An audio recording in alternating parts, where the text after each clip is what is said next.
Hey again, I'm Taryn, your go-to relationships and communication coach. I equip you with applicable connection strategies so you can cultivate more meaningful relationships with yourself, others, and Jesus.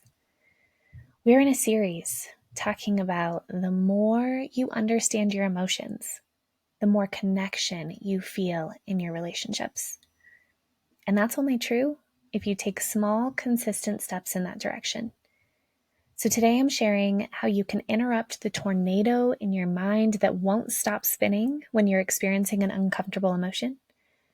Specifically, how to do this in a way that builds your relationship with yourself and others. Let's go there. I have this mental block that for me to communicate well, I have to fully think through every little detail before I say it out loud to somebody. And where this leaves me is spending lots of time in my head, overthinking how I'm feeling, why that may be, if that's a valid way to feel, and what to do with this feeling. This cycle, it spins over and over, exhausting all possible reasons for what could have led to this emotion.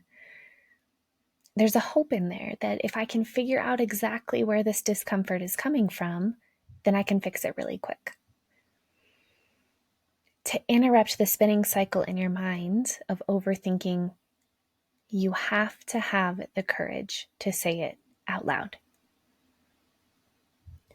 Over breakfast with my husband, I was sharing a vague feeling I was having in this friendship that I couldn't quite put my finger on. And as I was pouring out some coffee in my cup, I started taking some guesses at what I was feeling, like maybe it's this, or maybe I'm just this, whatever.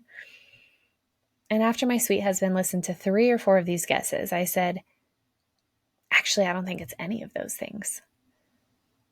He smiled because he knows that I just need to talk things through. And then he encouraged me, get in your Bible, spend time with Jesus. And that's where I found what I was really experiencing.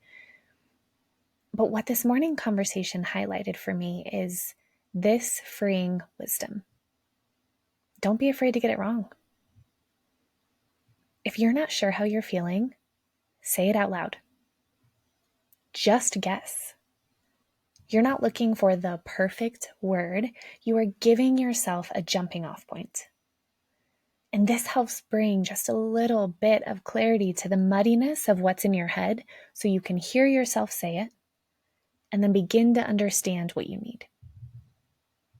And this surprising strategy, it does 2 things.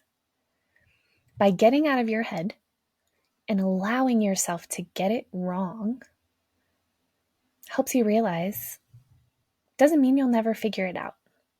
But wrestling through the process to find clarity, it shows you can trust yourself.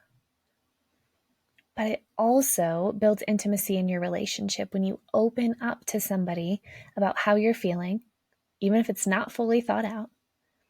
Letting someone into your half-baked thoughts allows you to trudge through it together, and that's an honor to be let in that way. Guesses are allowed. Getting it wrong is okay. Please just don't say these words. I don't know. Those 3 words are going to leave you stuck in place. So give yourself a launching pad with a guess. This can be done by yourself, or as you heard it in my story, I spoke this out loud to another person. And that's what I experience in my coaching calls as well, that after my clients talk things through, they usually say something like, okay, now that I'm talking it out, I think the real problem is this. Or it seems so clear now. Or even just, okay, yep, that. I just said it. The missing piece. Solutions, even obvious ones, seem unclear when you're smack dab in the middle of confusion. There is 0 expectation. You have to figure out all of this by yourself. What would be possible for you if you could organize the goodness that feels like chaos in your mind? You can use the link in the description to schedule a connection call with me where we'll do just that. And if you loved this episode, please subscribe and share it with a friend. Till next time.